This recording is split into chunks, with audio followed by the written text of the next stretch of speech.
آنکھیں تو بند ہیں، وہ تو دیکھ نہیں سکتا. دل کیسے زندہ ہو کہ وہ ذکر اللہ کرے؟ کیونکہ جب دل زندہ ہو جاتا ہے، بیدار ہو جاتا ہے، وہ سب سے پہلے اللہ تعالیٰ کا دیدار کرتا ہے. لوگوں نے اس دل کے یہ جو سینے کے اندر گوشت کا لوتھڑا ہے، اسے دل سمجھ رکھا ہے اور اس کو دھڑکاتے رہتے ہیں. اور سانس بند کر کے کوئی بھی انسان سانس بند کر کے مشقت کرے، یہ تو خود بخود دھڑکنے لگ جاتا ہے. اس کا نام ذکر اللہ نہ کر لیا. اس غلط فہمی میں ساری زندگی گزار دیتے اور پلے کچھ بھی نہیں پڑتا، اللہ تعالیٰ کو دیکھتے ہی نہیں. دل زندہ ہو جائے تو اس کی پہلی فطرت ہے کہ وہ اللہ تعالیٰ کے دیدار کرتا ہے. سبحان. لیکن دل کیسے زندہ ہوتا ہے؟ کیا تعلیم سے زندہ ہوتا ہے؟ کیا ورد وظائف سے زندہ ہوتا ہے؟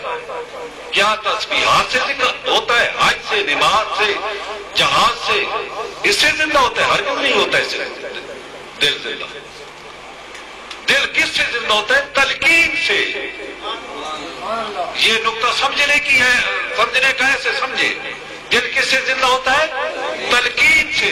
تلقین کسے کہتے ہیں؟ جی تلقین کہتے ہیں کہ صاحب نظر جب کسی کے دل پر، دل کیا ہے؟ انسان کا باطنی نوری وجود ہے، اس کے اندر ہے، وہ نکل جائے تو یہ لاش ہے. کوئی صاحب نظر جب دل پر نظر ڈالتا ہے تو اس کے دل پر اس میں اللہ لکھ دیتا ہے، جس سے دل فوراً زندہ ہو جاتا ہے. سبحان اللہ. اس کا نام ہے تلقین. یعنی نظر نوازی کا نام تلقین ہے، نگاہ سے دل کو زندہ کرنا. یہ پہلا فرض ہے. اس آیت میں بھی اللہ تعالیٰ نے پہلے چونکہ ذکر اللہ بتلایا کہ ذکر اللہ کا ذکر اور بعد میں تسبیح کرو. تو حضور علیہ السلام جب دنیا میں تشریف لائے، اس نقطے کو سمجھنا، ورنہ سمجھ نہیں آئے گی سارے دین کی. جب حضور علیہ السلام اس دنیا میں تشریف لائے تو انہوں نے کیا کیا؟ جو صحابی بھی حضور علیہ السلام کے ہاتھ پہ بیعت کرتا آیا، یعنی حضور علیہ السلام نے نبوت کا اعلان کیا، اور جس آدمی نے حضور علیہ السلام کے ہاتھ پر بیعت کی، حضور علیہ السلام نے نگاہ سے اس کے دل پر اس میں اللہ لکھ دیا اور اس کا دل زندہ کر دیا. پھر جب دل زندہ ہو گیا تو دل ذکر اللہ میں لگ جاتا ہے، اس کو وہ سارا پرانا وقت یاد آ جاتا ہے. کیسے یاد آتا ہے؟ پیر میر علی شاہ صاحب رحمۃ اللہ علیہ فرماتے ہیں، غور کرو، کون فیکون تک گل دی گالے اسا پہلا دی برید لگائی. مخلوق تو کون کے بعد ہے نا، جی جی اس سے پہلے تو نہیں ہے. اب انسان کیا کہہ رہا ہے؟ کون فیکون تک گل دی گالے اسا پہلا دی برید لگائی.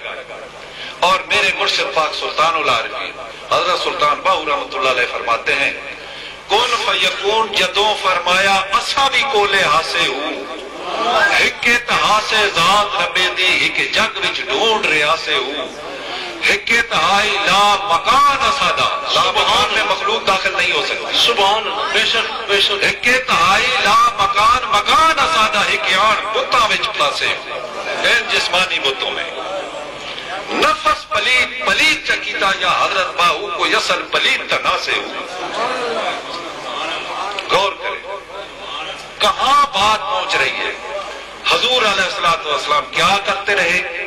جو بھی بیعت ہوتا آپ اس کے دل پر اسم اللہ نقش کر دیتے، اس کا دل بیدار ہو جاتا، دل ذکر اللہ میں لگ جاتا. وہ وقت دیکھتا، وہ اللہ تعالیٰ کے ساتھ جو وقت گزرا تھا وہ سارا یاد آ گیا، وہ ذکر اللہ میں لگ گیا. جب ذکر اللہ میں دل لگتا ہے تو روح بیدار ہو جاتی ہے. اور روح کا مقام کیا ہے؟ روح عالم خلق سے اس کا کوئی تعلق نہیں ہے. سوال کیا گیا حضور علیہ السلام سے، حضور یہ روح کیا چیز ہے؟ فوراً وہی نازل ہوئی کہ قل الروح من امر ربی.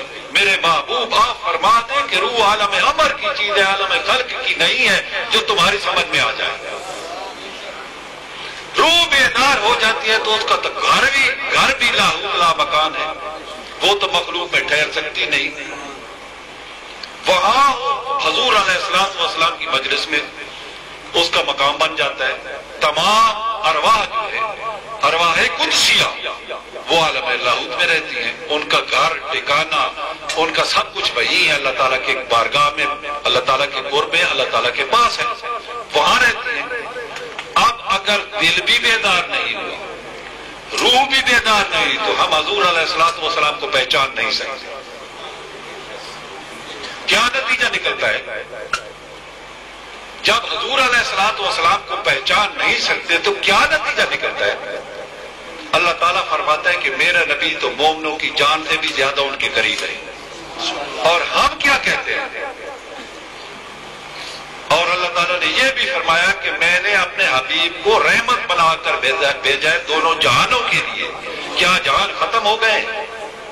جب دل زندہ نہ ہوا، روح بیدار نہ ہوئی، ہم حضور علیہ السلام کی معرفت سے محروم ہو گئے۔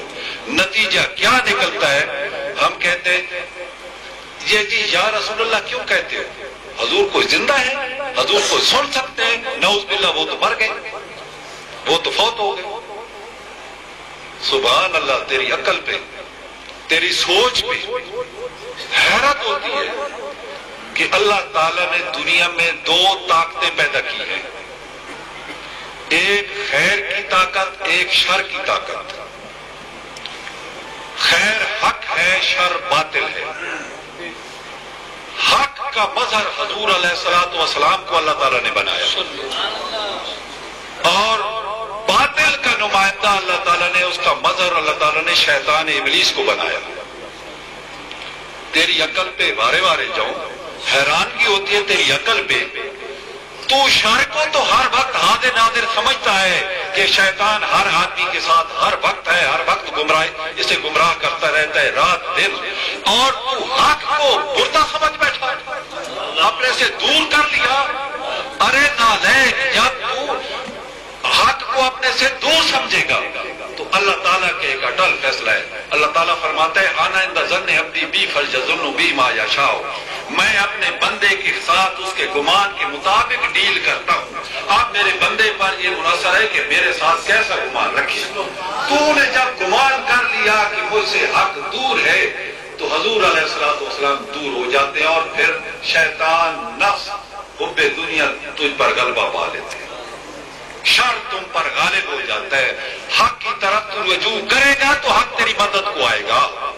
جب تو نے اس مدد سے انکار کر دیا کہ وہ تو زندہ ہے ہی نہیں، مر گئے، مٹی ہو گئے، قبر میں ہے، وہ سن نہیں سکتے، تو ان کی طرف فریاد کیسے کرے گا؟ ان سے مدد کیسے طلب کرے گا؟ جب مردہ ہی سمجھ بیٹھا اور شیطان کو تو زندہ سمجھ بیٹھا ہے، تیرے ساتھ رہتا ہے، تیری عقل کہاں چلی گئی؟ یہی دین ہے، یہی اسلام ہے۔ اگر یہ چیز پیدا ہو جائے تو اب اپنے اعمال کی طرف دیکھ لو۔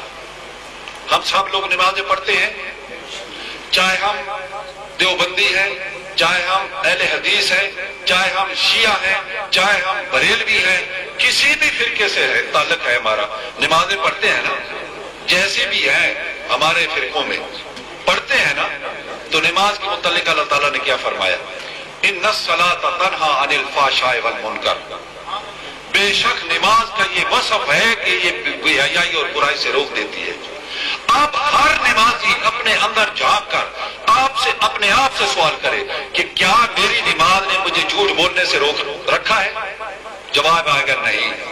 کیا میری نماز نے مجھے حرام کھانے سے روک دیا ہے؟ نہیں۔ کیا میری نماز نے غیبت گلہ گوئی کرنے سے مجھے روک دیا ہے؟ نہیں۔ کیا میری نماز نے میرے وجود سے لالچ، ہوس، طمع، غرور، تکبر، بغض، کینہ ختم کر دیا ہے؟ جواب آئے گا نہیں۔ جب تیری نماز نے تجھے یہاں کچھ فائدہ نہیں دیا، قبر میں اس پر کیوں بھروسہ کرتا ہے؟ حشر میں وہ تیری مدد کو کہاں آئے گی؟ کہاں فائدہ تجھے دے گی؟ جس نماز نے تجھے یہاں فائدہ نہیں دیا تو ان پر بھروسہ کر کے بیٹھ گیا، اعمال ہی سب کچھ ہے۔ میں آپ سے پوچھتا ہوں، تلقین حضور علیہ السلام کرتے رہے، مومن بناتے رہے، جب ان کا ایمان کامل ہو گیا تو 7 سال کے بعد نماز فرض ہوئی۔ نماز کب فرض ہوئی؟ حضور علیہ السلام کے اعلان نبوت کے 7 سال بعد۔ اس سے پہلے تو کسی صحابی نے یا حضور علیہ السلام نے نماز پڑھی نہیں، فرض ہی نہیں تھی۔ تو کیا اس دور میں کوئی صحابی فوت نہیں ہوا؟ اس کا مطلب ہے کہ اگر سب کچھ ہی اعمال ہے تو وہ تو تہی دست کیا. اور روزے کب فرض ہوئے؟ جب پورے 10 سال بعد روزوں کا حکم ہوا کہ اب اے مومنو تم پر روزے فرض ہیں. ماشاءاللہ. حکم کن کو ہو رہا ہے؟ مومنوں کو. اے مومنو نماز قائم کرو، اے مومنو روزے رکھو، اے مومنو حج کرو، اے مومنو زکات دو، اے مومنو جہاد کرو. یہی حکم ہے نا؟ جی جی جی. تو مومن پہلے بنو گے تو تب یہ تم پر فرض ہوگی. مومن بننے کے لیے کسی اہل نظر کی نگاہ کی ضرورت ہے جو نگاہ میں کامل ہو، تجھے تیرا دل بیدار کرے کر کے تجھے مومن بنائے، پھر تیری نماز الصلاۃ معراج المومنین بنے گی، ورنہ نہیں بنے گی. یہی حال ہوگا تیری نمازوں کا. اسی طریقے سے حج، لوگ جاتے ہیں حج کر رہا ہے اور بڑے اس پہ مغرور بنے پھرتے رہتے ہیں. اپنے اندر اگر تھوڑا سا غور کریں کہ ہمارے حج کی کیا حالت ہے. حاجی صاحب جس وقت آپ نے احرام باندھا تھا تو آپ مرے تھے.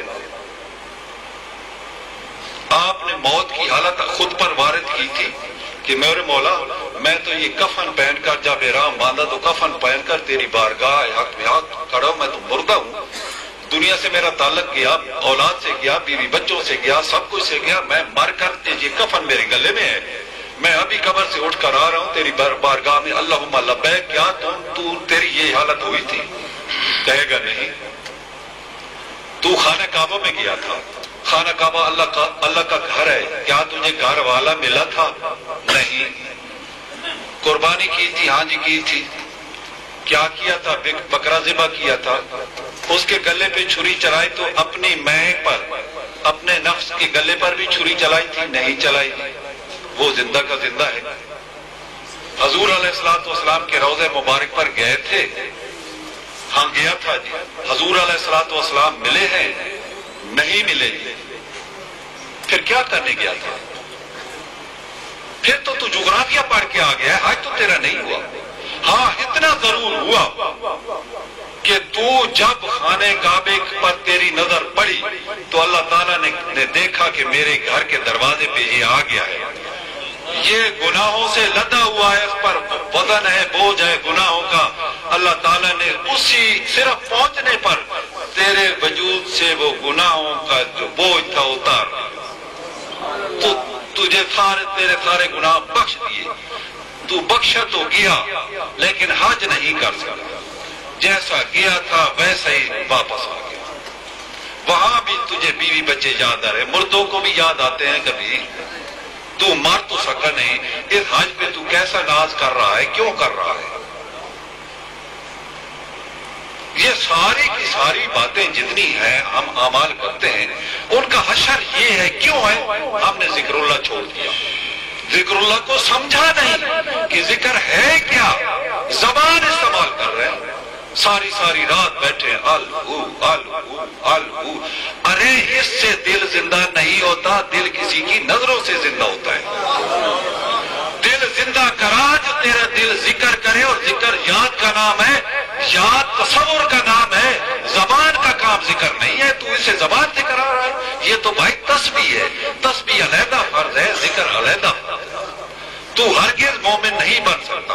جب تو مومن نہیں بن سکے گا تو دنیا میں بھی آخرت میں ذلیل و خوار ہوگا.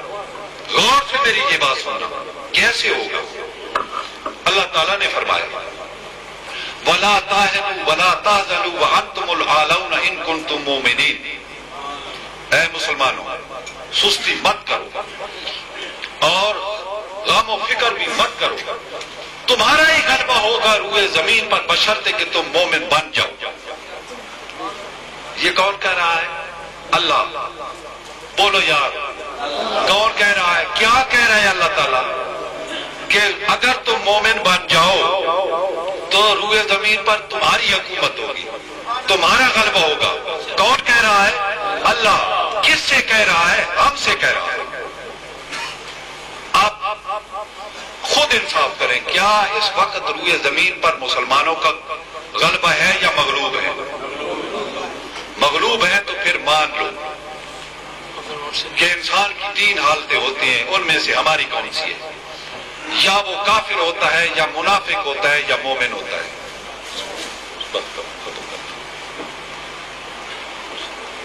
کافر تو ہم ہیں نہیں کہ کلمہ پڑھتے ہیں، مومن ہم ہیں نہیں کہ ہمارا غلبہ نہیں ہے، تو تیسری صورت ہے کہ ہم منافق ہیں۔ اگر منافق نہ ہوتے، مومن ہوتے، تو مومنوں کے لیے اللہ تعالیٰ نے کیا فرمایا؟ تمہارا غلبہ کیوں ایسے ہوگا؟ کیونکہ میں نے تمہیں قرآن دیا ہے، اور قرآن کی طاقت کیا ہے؟ وَسَخَّرَ لَكُم مَّا فِي السَّمَاوَاتِ وَمَا فِي الْأَرْضِ جَمِيعًا مِّنْهُ، کہ زمین و آسمان کے اندر جو کچھ بھی ہے قرآن کے ذریعے میں نے تم پر مسخر کر دیا ہے۔ اگر تم اہل قرآن بن جاؤ تو یہ ساری چیزیں تمہارے قدموں میں ہیں، جس چیز کو حکم دو گے وہ تمہارے حکم کی تعمیل کرے گی۔ آپ کو یاد آتا ہے کہ حضرت عمر فاروق رضی اللہ تعالی عنہ نے دریائے نیل کو ایک خط لکھا تھا۔ 1400 سال گزر گئے ہیں دریائے نیل کو، کیا آج تک اس حکم کی خلاف ورزی کرنے کی جرات ہو سکی؟ نہیں۔ یہ مومن کا تو یہ مرتبہ ہے، ارے تو دل کو بیدار کرتا نہیں، کرواتا نہیں، کسی کامل کے پاس جا کر تو اہل ریاضت کی طرف جو زبان سے عمل سکھلاتے ہیں ان پیروں کے تو چکر میں پھنس گیا۔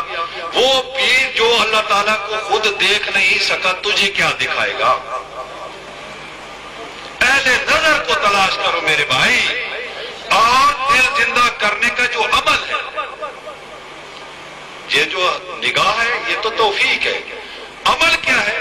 تصور اسم اللہ ذات، اس کے علاوہ اللہ تعالیٰ نے دل میں ذکر اللہ جاری کرنے کا کوئی عمل رکھا ہی نہیں۔ یہ تسبیحات سے دل کبھی زندہ نہیں ہوتا۔